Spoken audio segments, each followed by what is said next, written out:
আমরা তাদেরকে অনুরোধ করেছি যে 30শে জুলাই বুধবার দুপুর 12টার মধ্যে তাদের যদি কোনো সুপারিশ থাকে, পরামর্শ থাকে, পরিবর্তনের কথা তারা বলতে চান, সেগুলো আমাদেরকে জানানোর জন্য। আমরা আশা করছি যে এগুলোকে সমন্বিত করে টেক্সটটা ওই দিনই তৈরি করতে পারবো আমরা। ইতিমধ্যে আলোচনা যেহেতু অগ্রগতি হচ্ছে, যে সমস্ত বিষয়ে ঐক্যমত্য হবে সেগুলো তার মধ্যে অন্তর্ভুক্ত করা হবে। পাশাপাশি সনদে আমরা রাজনৈতিক দলগুলোর কাছ থেকে এই সনদের ব্যাপারে অঙ্গীকারের বিষয়গুলোকেও উল্লেখ করেছি যে তারা আসলে আমরা কি আশা করি তারা অঙ্গীকার করছেন। সেই অঙ্গীকারের একটি তালিকা দেওয়া হয়েছে। যদি রাজনৈতিক দলগুলো তার সাথে আরও কিছু যুক্ত করতে চান, পরামর্শ দেন, আমরা নিশ্চয়ই সেটা বিবেচনা করব। এটা হচ্ছে আজকের আলোচনার বাইরের প্রথম বিষয়। দ্বিতীয় আরেকটি বিষয়, এখানে যারা সাংবাদিকরা উপস্থিত ছিলেন তারা জানেন যে আজকে আমাদের সঙ্গে আলোচনার সময় আনুমানিক দুপুর 12টার দিকে হঠাৎ করে এই বিল্ডিংয়ে ফায়ার অ্যালার্ম বেজে ওঠে।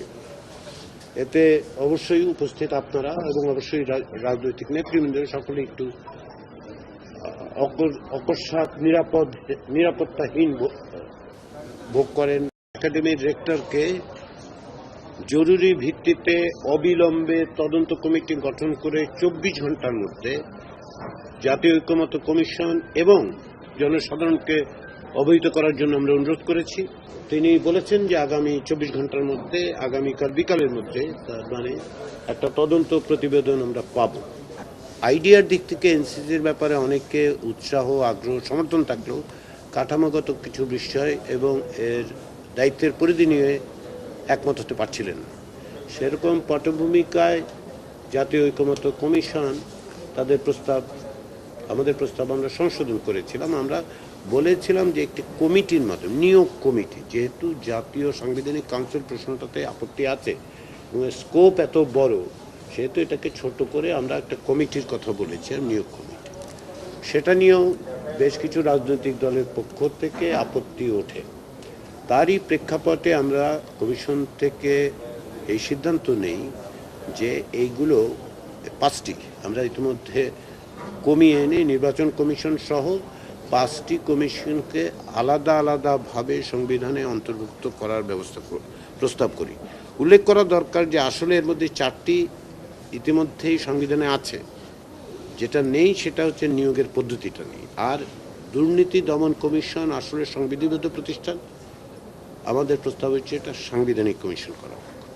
আজকে প্রায় সন্ধ্যার দিকে জামায়াতে ইসলামের পক্ষ থেকে একটা নতুন প্রস্তাব হাজির করা হয়েছে। এটা মৌখিকভাবে হাজির করা হয়েছে, আমাদের কাছে এখনো তা লিখিতভাবে দেয়া হয়নি।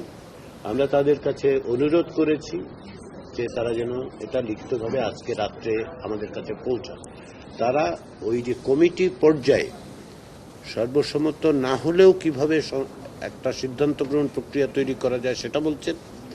তারা আগে র্যাঙ্ক চয়েসের ব্যাপারে একটা আপত্তি করেছিলেন, কিন্তু এখন তারা র্যাঙ্ক চয়েসের ব্যাপারে আর আপত্তি করছেন না, এই শর্তে যে র্যাঙ্ক চয়েসটা গোপন ব্যালটের বদলে ওপেন ব্যালট হবে, যাতে করে প্রকাশ্যে ভোট দেওয়া হয়।